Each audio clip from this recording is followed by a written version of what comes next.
striker, I have Ollie Watkins. I have Isak. Really?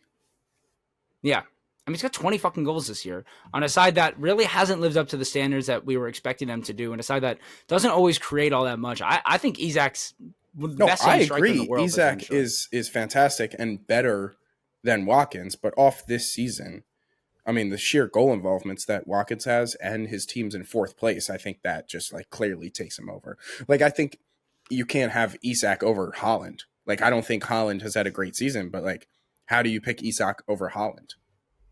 I think Isak's it's been incredible.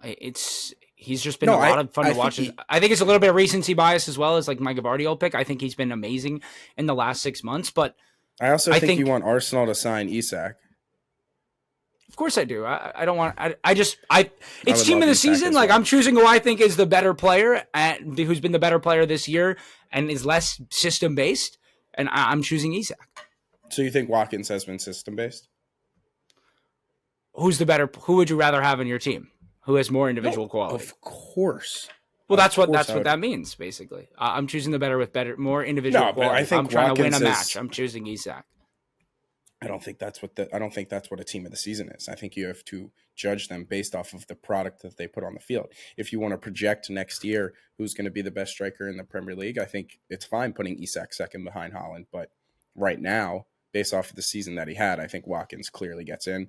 And we might be doing this early enough to where it looks ridiculous because Haaland scores 9 more goals over the next 3 matches, and he has to be included because he has. It was funny for a second someone else was going to potentially win the Golden Boot.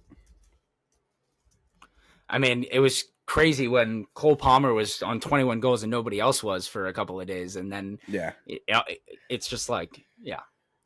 I also want people listening to the pod to know that I tried to give Will plus 550 Haaland to score a hat trick, and he didn't like the number enough, so he wouldn't take it with me. But that game just had the easiest cash of all time. That game just had City domination. This isn't even close, written all over it. Yeah, I mean, that was a really disheartening match to watch, especially since for some reason all of Arsenal Twitter thought the Wolves were going to be the team that got a point off of City. And right before the match, I'm looking at their recent form. I'm like, this team hasn't won since February. No. Yeah, like what? Oh my God, that was brutal. No, I mean, people talk themselves into what they.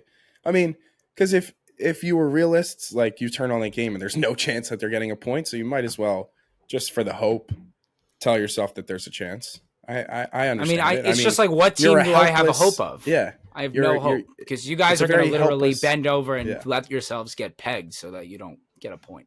I mean, it's a very helpless feeling you guys are going through right now, so I would try and find blind hope from anywhere as well. Yeah, it's brutal. I mean, we're going to lose this fucking Premier League by 2 points because just City are unbelievable. They're just unbelievable. It's very frustrating. Do you regret not going against their B team and trying to get a win versus a draw? No, because the season would have been over if we had gone out there and tried to just dominate. Okay, but the season's over anyways. No, it's not.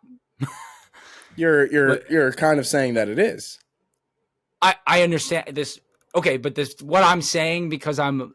Well, you let it get out of your hands. What's factual. Well, you let it get out of your hands when. But Casey, we didn't because of that match. If we beat Aston Villa, then it all played out perfectly and according to plan. Okay, but you're looking at revisionist history.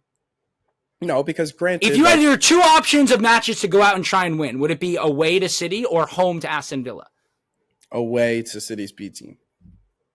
Their B team, which is all $100 million players who are better than any players ever put the Tottenham shirt on in the history of their club. Why are we catching strays? We weren't even talking about because you're just talking nonsense. Like, what you're saying makes no sense. Who goes to City and dominates and wins the game? Nobody. You're just making things up to make it look like we made a huge mistake. Yeah, you go to City and dominate, win games. No, you win on the counterattack, which is what we tried to do. You're being a hypocrite and making things up. I don't know. I'm just saying, like, you could have kept.